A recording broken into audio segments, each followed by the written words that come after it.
ভাইরা আমার, আজ দুঃখ ভারাক্রান্ত মন নিয়ে আপনাদের সামনে হাজির হয়েছি।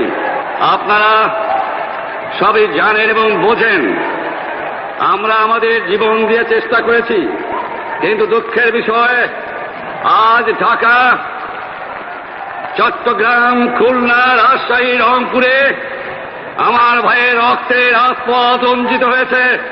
আজ বাংলার মানুষ মুক্তি চায়, বাংলার মানুষ বাঁচতে চায়, বাংলার মানুষ তার অধিকার চায়।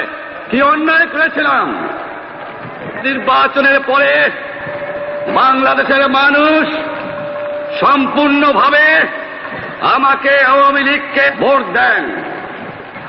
আমাদের ন্যাশনাল অ্যাসেম্বলি বসবে, আমরা সেখানে শাসনতন্ত্র তৈরি করব এবং এই দেশকে আমরা গড়ে তুলব।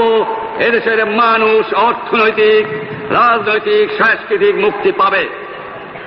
কিন্তু দুঃখের বিষয়, আজ দুঃখের সঙ্গে বলতে হয় 23 বছরের করুণ ইতিহাস, বাংলার অত্যাচারের, বাংলার মানুষের রক্তের ইতিহাস, 23 বছরের ইতিহাস, মুমূর্ষ নরনারীর আত্মনাদের ইতিহাস, বাংলার ইতিহাস, এদেশের মানুষের রক্ত দিয়ে রাজপথ রঞ্জিত করার ইতিহাস।